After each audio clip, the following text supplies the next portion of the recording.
Hello everybody and welcome back to World of Warships Legends. My name is Spartan Elite 43 and tonight we're back in the Yamato and I did a thing so that you don't have to.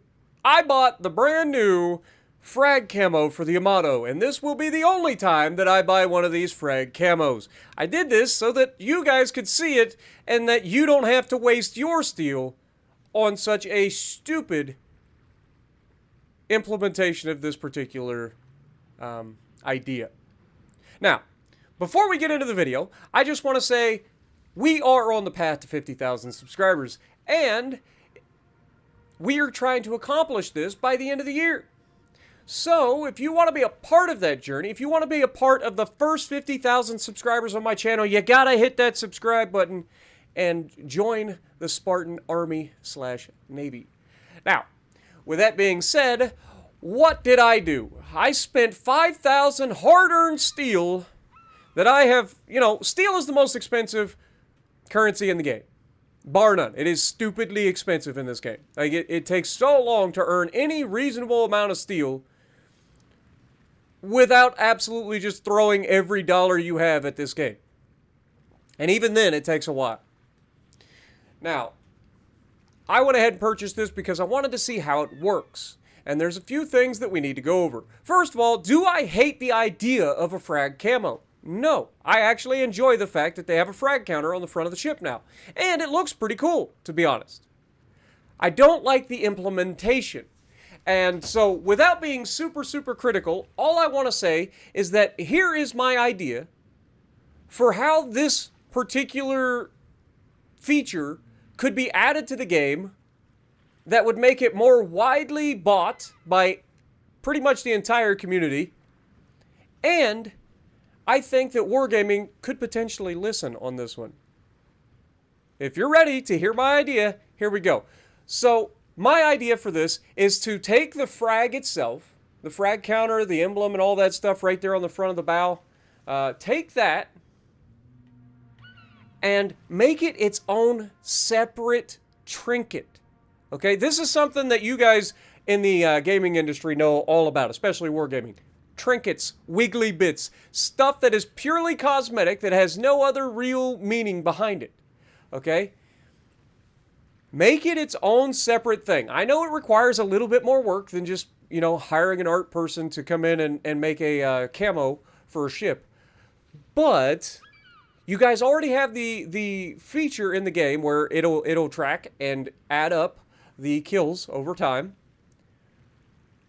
But the way it's currently implemented and the price for said implementation is just absurd.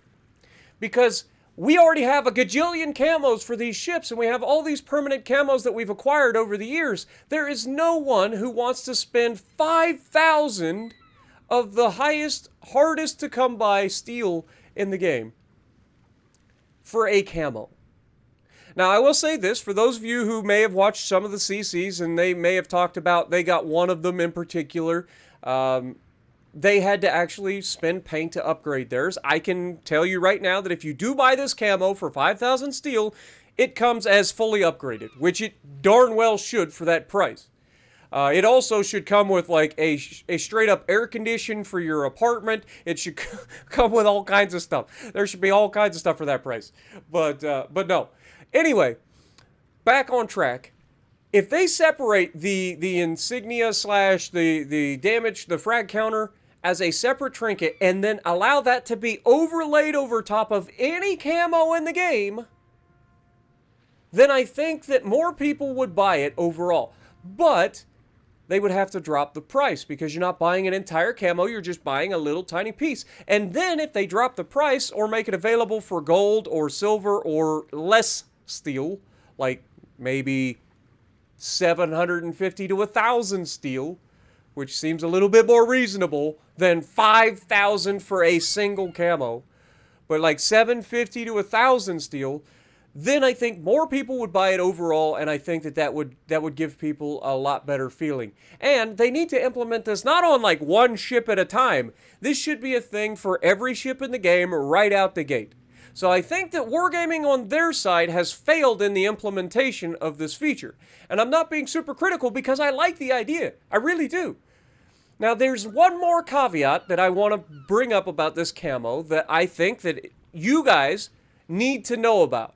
One of the things that made me super excited about this potential feature was the idea that this would change during the scope of a battle. So I go into battle, I go out there, I dev strike somebody, and the last thing that they get to see is that little number on my ship going from 811 to 812, or 809 to 810.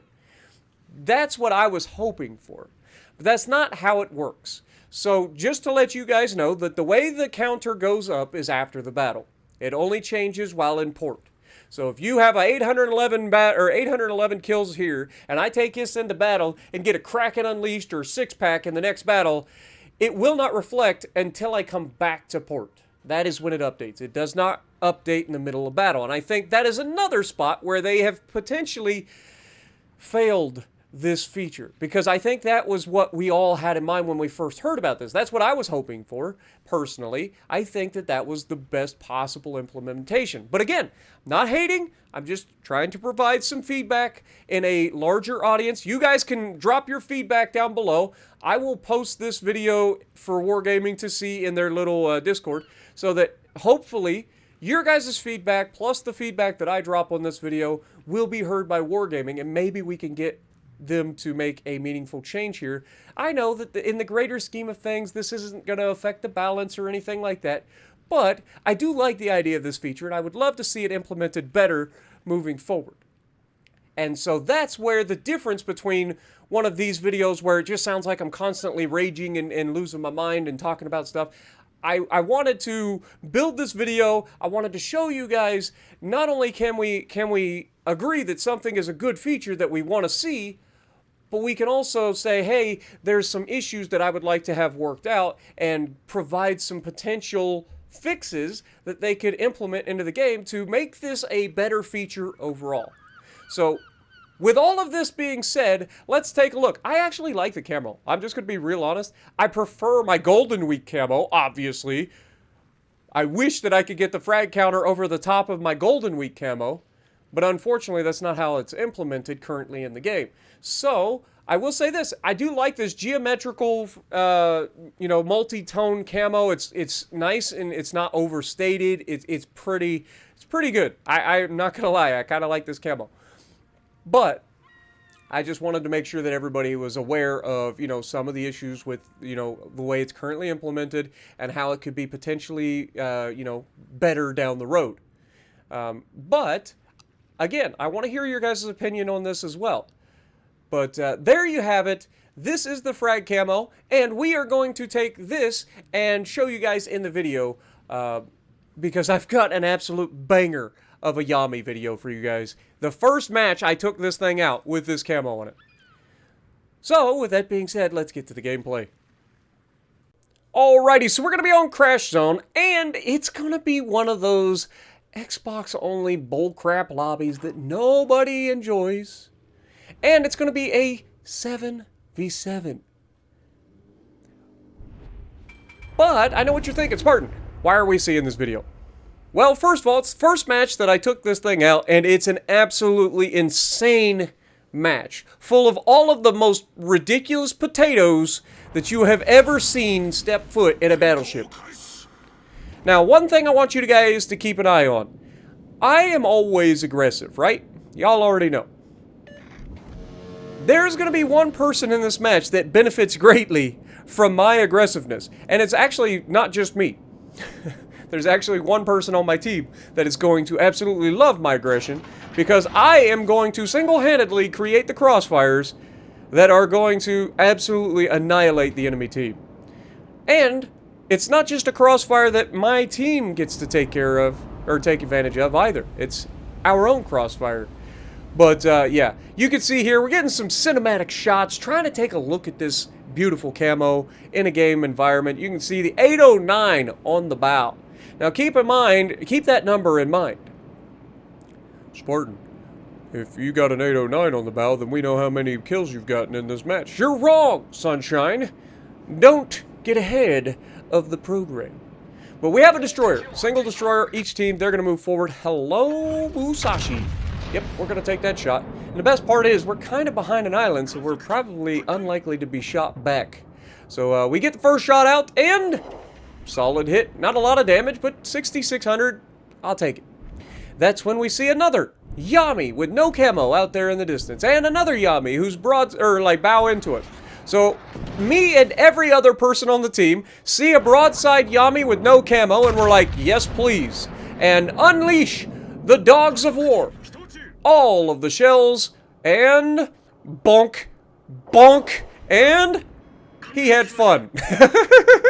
Welcome to Legendary Tier. So, one of the problems with this update is these missions that everybody's trying to do to get these cards and stuff that is forcing everybody to play Yamas and Shimas, and it's just absolutely... People that are playing these ships should not be playing these ships, because they have no idea what they're doing, and that was a perfect example. But don't worry, guys, he's not the only one that's driving a ship that he has no idea what he's doing, because there are going to be plenty more. Now, we've already seen what happens if you go around the corner broadside in front of all these big guns that everybody's got in this match. We know they're there, and that's when we see the Musashi, and Lord help him, he's full broadside, so we're going to go ahead and punch him right in the mouth. I thought I was going to depth strike him, but we only get one. And that's when the first shot comes in from my teammate, and wait for it, bonk. He's lost 2/3 of his health. And the only thing that keeps him from dying right away is the fact that I have to wait for my reload. Yeah, it's unfortunate, but he is actually going to get turned away, and that's going to angle, and I'm trying to hit behind the rear turret here, and didn't quite... Or I let him over a little bit too much. If you're wanting to Citadel the Yami or a Musashi through the butt, you have to make sure that you hit behind the rear turret. Get through that little octagonal, or the hexagonal, whatever you want to call it, little chunk on the Citadel at the back, the rear side plating, just like you have at the front. So here, he's a little further away, so we kind of take the same lead, and look at where the shell lands. That's where you want to hit. That's where we were looking for, and you can see there's the Citadel. So... You gotta love it. We go ahead and take another shot, and I'm not gonna lie, I was expecting this guy to die. So you see what I'm doing? You might think that I'm looking across the map. You're wrong. I'm actually looking at the frag counter. I wanted to see if it updated in the middle of the match. And lo and behold, because I'm looking at that, I'm rushing shells. I'm not actually making sure that I get to see whether or not I hit the target, and we're throwing. We're actually throwing, and we managed to... Hello! Yami decides to do exactly what the Musashi did a minute ago, which is just come around the corner, flat broadside, and begging for it, and gets away with it. We didn't land a single shell. How? Nobody knows. But it's okay, because we got another gun loaded. We're going to take that shot, and you can see there's shells coming from across the map, and we Citadel him, leave him alive, and the enemy, or the other friendly Yami, manages to kill him. All we wanted in this match was to see the new frag counter and how it works, and whether or not it works the way I want it to. And we were just not allowed to kill anything. That's the funniest thing about this match, is we had all of these people. We're already at 113,000 damage, by the way. I don't know if you noticed that.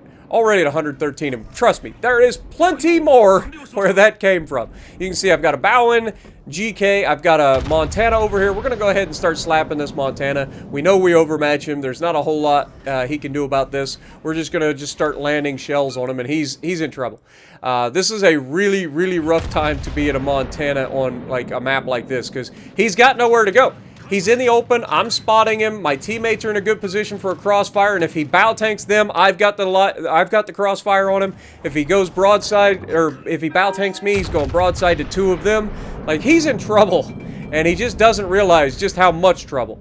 And we just keep chunking him. Between me and the teammates, like, this Montana's screwed. There's nothing he can do here. Now, you can see I'm keeping my eye on the Yami out there, too. But I'm looking at this Montana, and I am just salivating. I'm like, am I finally gonna get the kill? Rear turret of justice. Wait for it. Bonk. Nope, not enough. Come on, front turrets. Oh, my God. We went a little bit ham there. Went a little too broadside. We finally get the kill. Let's check our number. Oh, it's still 809. That's unfortunate. I was really hoping that it updated through the game. I really was. So, I don't hate that it doesn't. I'm just saying that I would like to see that be changed. There's no reason they can't make that happen. The stats do change during a game, right? Like, it would reflect that's there. Now here you can see I'm trying to get behind the island. I took a little too much damage in that last engagement, so I'm trying to utilize the island cover, but he's charging me. So we're going to go through bow side plating and chunk the crap out of him again. Another 20,000 damage, and we're up to 188,000 damage. Done. And we ain't done yet, folks. There's still a very healthy Yami here. We're going to leave that GK for our teammates, and we are going to not go broadside around the corner, but angle. We're going to try to get the bow in. Now, obviously, he overmatches our bow. He can absolutely punch us through the cheek as well. So there's no real easy way to go around the corner, but there's got to be a way where you're not completely broadside like everybody else has. Or like this guy who's decided that he needs to come around, and look at that accuracy. Blow! All of his health belongs to me, but I'm not allowed to depth strike him. We hit 5 shells, all 5 pinned, and only 4 of them were citadels, despite the fact that they were all, like, touching. Dang it! I'm just not allowed to kill anything! And then they reach across the map and yoink another one. I'm telling you, man, this is what they did the entire match. But just like that, we end up getting 259,000 damage in 9 citadels. Yamis. Musashis. I'm putting you on note. For the love of God, learn to play your ship. You cannot go broadside in a Yami or a Musashi. You cannot over-angle in a Yami or a Musashi up close and personal. You can't do it. It is death every time. So please, if you're in a Musashi or if you're in a Yami, learn to angle properly. Learn to pie corners without just being flat broadside, and you will have a much better experience, I promise. But 260,000 damage, near enough. High cal, top of the leaderboard, 2,600 base XP, and a 7v7. Imagine if we had 9 people to shoot at in that lobby. You'd throw me 2 more Yamis in there, and we put 300k on the board. Guarantee it. But, let me know what you guys thought about this ridiculous one. Don't forget to leave your feedback on this particular feature, the Frag Camos, down in the comments as well. I want to hear about it, and we want to make sure that Wargaming knows, and be civil. I don't want to be hearing a bunch of bullcrap in the comments. I want to have real feedback that you guys think could help implement this feature better, so that Wargaming has a chance to make the feature that we want. Like, I'm not gonna lie, I didn't realize I wanted this feature until they implemented it. So now that it's here, we add our feedback, and hopefully we will get it to be better implemented down the road. And if you like what I'm doing, punch the like button, leave a comment below, subscribe to the channel if you haven't already, and as always, I will see you in the next video.